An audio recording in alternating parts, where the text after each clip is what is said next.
lecture number 2, which is investment alternatives, and it is from your recommended book, Charles P. John, 12th edition. Okay. Investment alternatives mean कि when you have some money to invest, तो आपके पास कौन कौन सी options हैं, कौन कौन सी आपके पास alternatives हैं जिसमें आप invest कर सकते हैं. Okay. तो 3 तरीके से आप invest कर सकते हैं. नंबर 1, आप बैंक्स में या इंश्योरेंस कंपनी में इन्वेस्ट कर सकते हैं. बैंक्स में आप किस तरह से इन्वेस्ट करते हैं कि आप उनके जो सेविंग अकाउंट्स हैं वहाँ पे पैसे रखवाते हैं. यू ऑल नो कि बैंक में जब आप अपने पैसे सेविंग पर्पसेस के लिए डिपॉजिट करवाते हैं उसके ऊपर आपको इंटरेस्ट मिलता है. So this is the very simple sort of options you have for the saving options you have.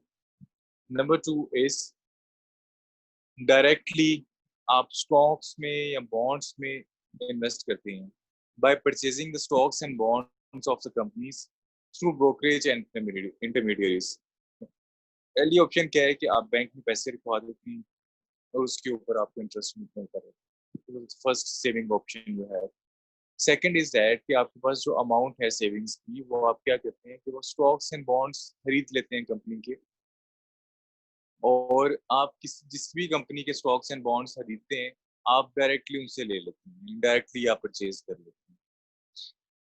तीसरी ऑप्शन जो कि थोड़ी सी इंपॉर्टेंट ऑप्शन भी है और थोड़ी सी डिफरेंट भी आप लोगों के लिए, वो है कि आप स्टॉक्स एंड बॉन्ड्स कंपनी के परचेज करते हैं लेकिन इनडायरेक्टली. एक डायरेक्टली आप लेते हैं यानी ब्रोकरेज फर्म्स पे आपके पास ऑप्शन होती है, आप किसी कंपनी, नेस्ले ने या जीएसके ने या किसी भी कंपनी ने बैंक ऑफ बड़ौदा के आपने स्टॉक्स लेने हैं तो आप ब्रोकरेज कंपनी के पास जाएंगे, आप डायरेक्टली जो स्टॉक्स हैं वो ले लेंगे. ठीक है. दूसरी ऑप्शन आपके पास ये होती है, इनडायरेक्ट ऑप्शन होती है आपके पास. ये हम चैप्टर नंबर 3 में डिटेल में पढ़ेंगे कि इनडायरेक्ट इन्वेस्टिंग क्या होती है. यहाँ पे आप सिर्फ इतना ध्यान में रखें कि इनडायरेक्ट इन्वेस्टमेंट का मतलब ये होता है कि आप स्टॉक्स एंड बॉन्ड्स जिस भी कंपनी के आपने खरीदने हैं आप इनडायरेक्टली उसमें इन्वेस्ट कर रहे होते हैं, यानी इनडायरेक्टली आप परचेज कर रहे होते हैं. मिसाल के तौर पर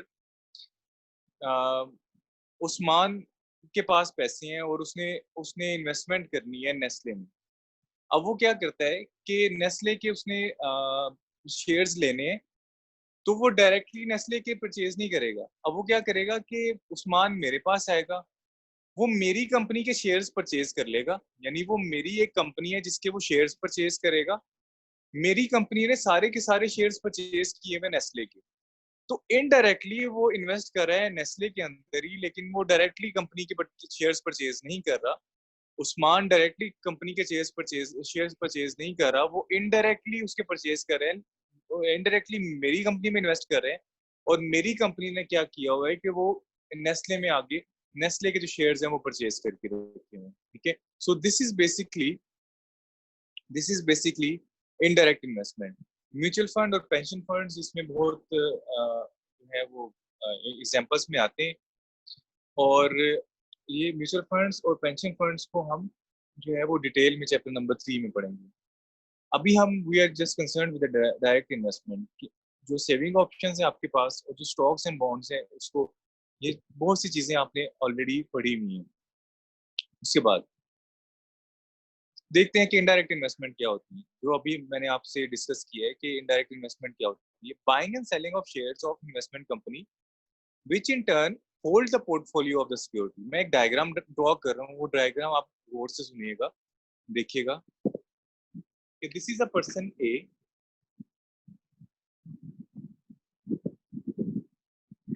उसने क्या करना है कि उसने एक कंपनी है, ये कंपनी है,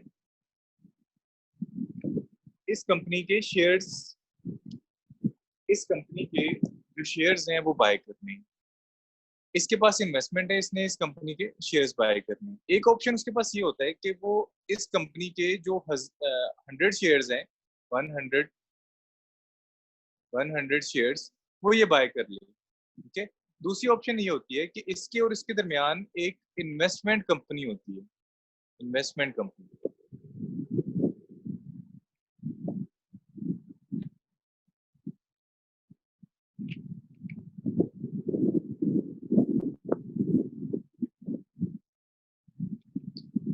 इस इन्वेस्टमेंट कंपनी का क्या काम होता है कि इसने इस कंपनी के शेयर्स खरीद के अपने पास रखे होते हैं, ठीक है। अब ये जो शख्स है ये क्या करेगा कि ये इस इन्वेस्टमेंट कंपनी के शेयर्स बाय करेगा। ये डायरेक्टली इस कंपनी का नहीं कर रहा, ये इस इन्वेस्टमेंट कंपनी के शेयर्स बाय करेगा और अपने पास रखेगा, ठीक है।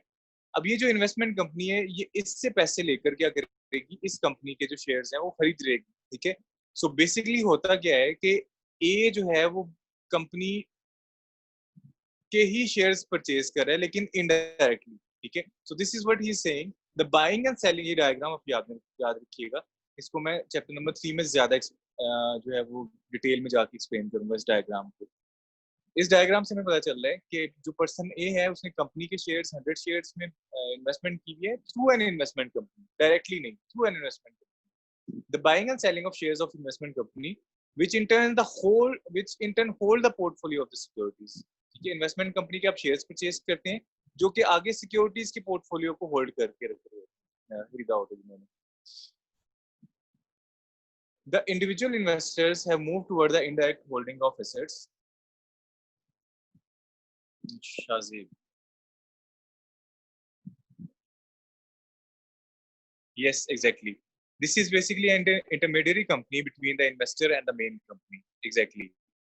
तो जो इंटरमीडिएट कंपनी होती है जिसको हम इन्वेस्टमेंट कंपनी कह रहे हैं, आप उसकी शेयर्स बाय कर रहे होते हैं। So the individual investor have moved towards the indirect holding of assets through mutual funds and the pension funds. ये सॉरी डायरेक्ट इन्वेस्टमेंट है, ये इनडायरेक्ट इन्वेस्टमेंट नहीं है। डायरेक्ट इन्वेस्टमेंट क्या होती है? Investor buys and sell the securities themselves and typically through the brokerage account.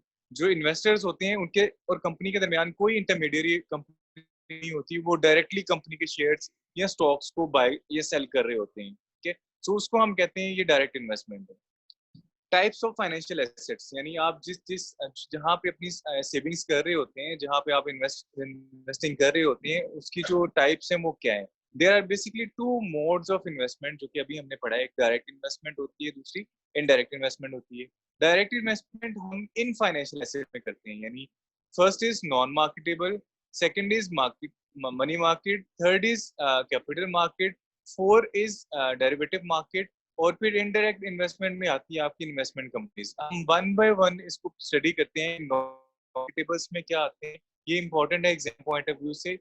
आपको कहा जा सकता है कि write the note on non marketable security and give examples. उसके एग्जांपल्स हम देंगे। नॉन मार्केटेबल्स में आते हैं number 1 saving accounts.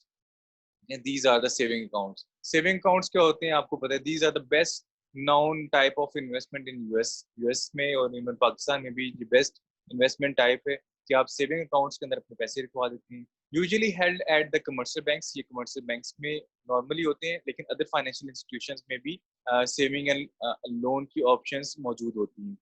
It offers high degree of security on the principal amount and the interest. High degree of security का मतलब ये होता है कि आपके पैसे के डूबने के चांसेस नहीं होते। प्रिंसिपल अमाउंट, जितनी अमाउंट आपने जमा करवाई है, इंटरेस्ट जितना आपको एक्स्ट्रा मिलेगा। 1 लाख रुपए आपने जमा करवाया और बैंक अगर आपको 5% का प्रॉमिस कर रहा है तो आपका 1 लाख भी महफूज है और 5% आपको 1 साल बाद 5% भी आपको मिलेगा, ठीक है। तो इस वजह से हम जो सेविंग अकाउंट्स है, this is known as the best investment type. लेकिन इसके ऊपर जो इंटरेस्ट मिलता है वो बहुत कम मिलता है, ठीक है। that varies from the minimum to a very minimum account, very minimum जो interest है वो मिल रहा होता है। उसके बाद second is non negotiable certificate of deposits। Non negotiable certificates of deposits क्या होते हैं, इसमें एक वर्ड याद रखिएगा यहाँ पे, नॉन नेगोशिएबल, ठीक है। तो ये इसको मैं एक्सप्लेन करता हूँ कि नॉन नेगोशिएबल क्या होते हैं। सबसे पहले हम देखते हैं कि जो सेविंग सर्टिफिकेट्स हैं, सर्टिफिकेट ऑफ डिपॉजिट्स हैं, वो क्या होते हैं।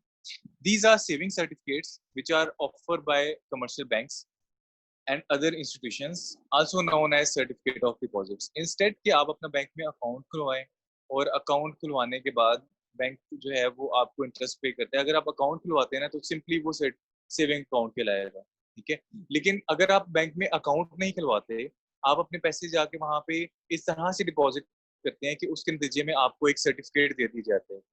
बैंक आपको एक सर्टिफिकेट इशू करता है कि आपने जो है वो सेविंग्स डिपॉजिट करवाई है बैंक के साथ, उसके अगेंस्ट आपको एक सर्टिफिकेट इशू कर देता है कि ये आपके पास प्रूफ होगा कि फॉर एग्जांपल आपने बैंक में 1 लाख रुपए जमा करवाया।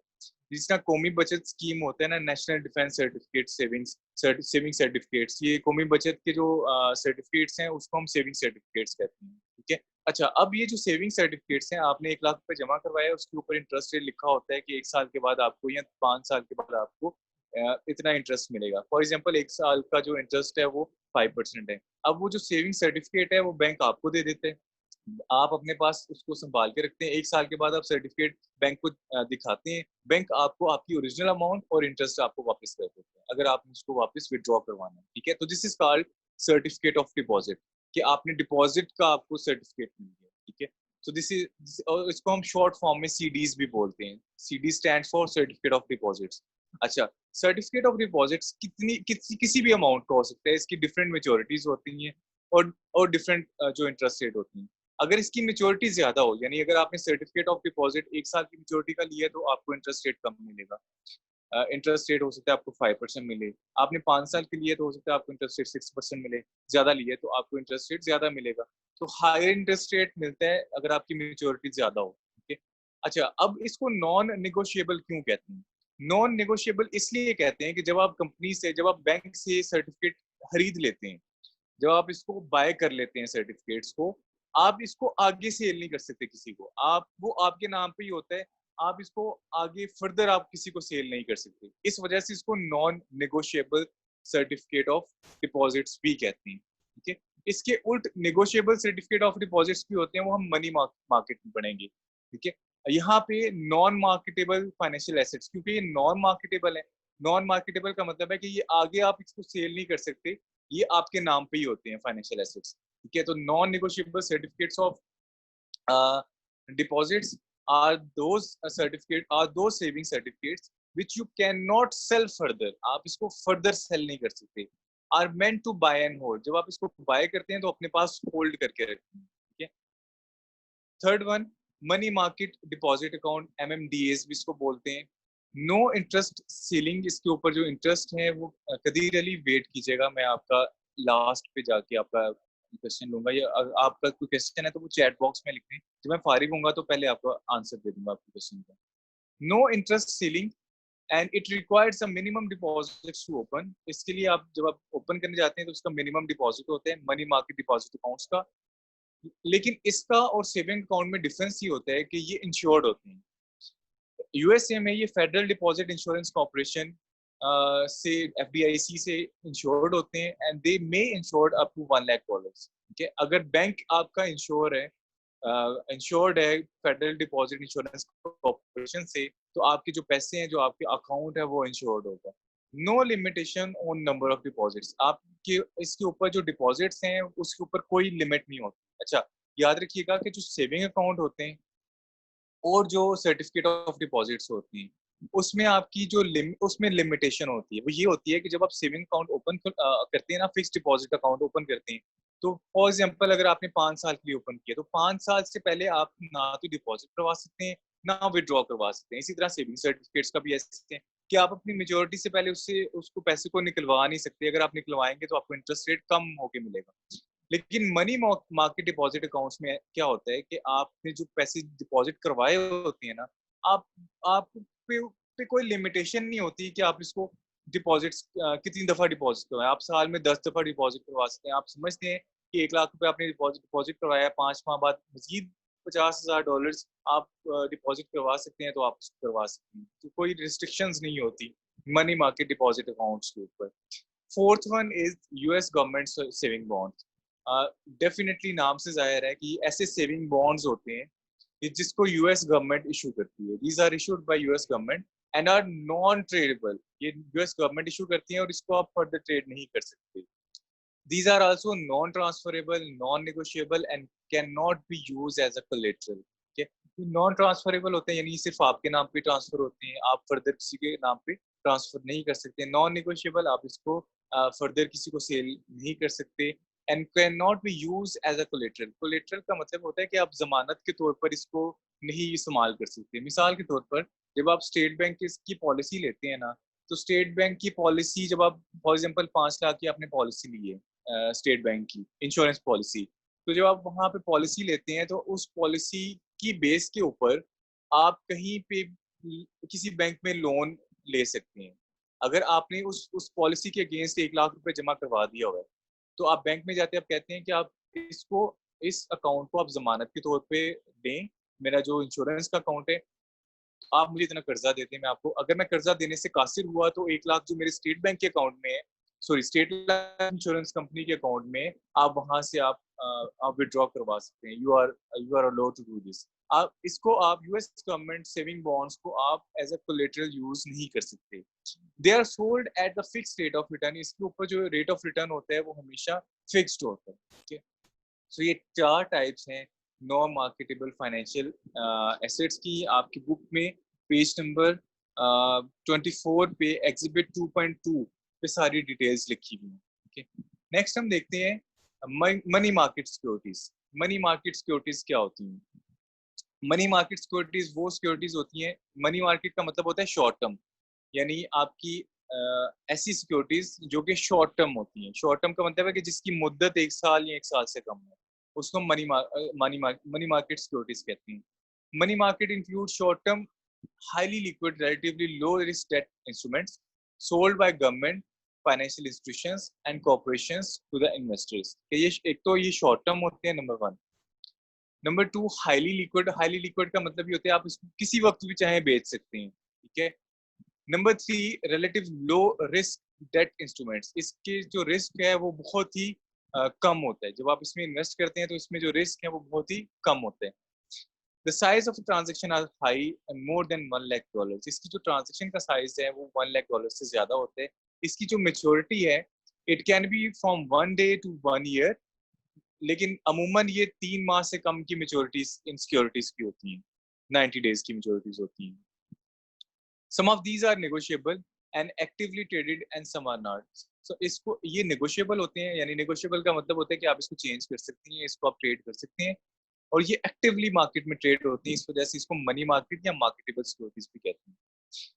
अच्छा, मनी मनी मार्केट सिक्योरिटीज में जो पहली एग्जांपल है वो है ट्रेजरी बिल्स, टीबीज। ये बहुत इंपॉर्टेंट है। Treasury bills is a short term money market instrument. Treasury bill क्या होता है? ये short term money market instruments होते हैं which are sold at discount by US government, जो कि यूएस गवर्नमेंट इशू कर रहा होता है। ये यूएस गवर्नमेंट के जो सेविंग बॉन्ड्स हैं ये वो नहीं है, ये ट्रेजरी बिल्स हैं। इसकी शॉर्ट टर्म मेच्योरिटीज होती है। जो सेविंग बॉन्ड्स होते हैं उसको आप फर्दर सेल नहीं कर सकते, लेकिन जो ट्रेजरी बॉन्ड्स होते हैं वो भी यूएस गवर्नमेंट ही इशू करती है, लेकिन आप इसको फर्दर सेल कर सकते हैं।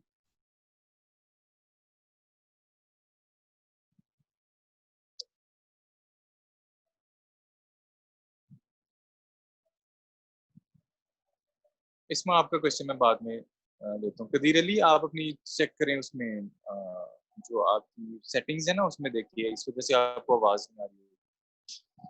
Treasury bill is a short term money market instrument sold at discount by the US government. At discount का मतलब ये होता है कि ट्रेजरी बिल्स की अगर इसकी फेस वैल्यू 100 है ना, तो ये अपनी फेस वैल्यू से कम प्राइस पे सेल हो रहा होता है, यानी हो सकता है ये $80 पे सेल हो रहा हो। ठीक है, तो that's why this is called sold at discount. Treasury bill is a risk free on nominal basis. ये ट्रेजरी बिल के ऊपर जो इंटरेस्ट पे किया जा रहा होता है ना वो risk free rate of return होता है। ट्रेजरी बिल का जो रेट है is denoted by RF. RF stands for risk free rate of return. Investors purchase treasury bill at weekly auctions and a discount from the face value, which is the minimum of 10,000. Minimum ये $10,000 का cell कर रही होती है US government. Investor pay less for the securities and can get the larger return. Just wait कीजिएगा, अजान हो जाए फिर मैं इसको कंटिन्यू करता हूँ।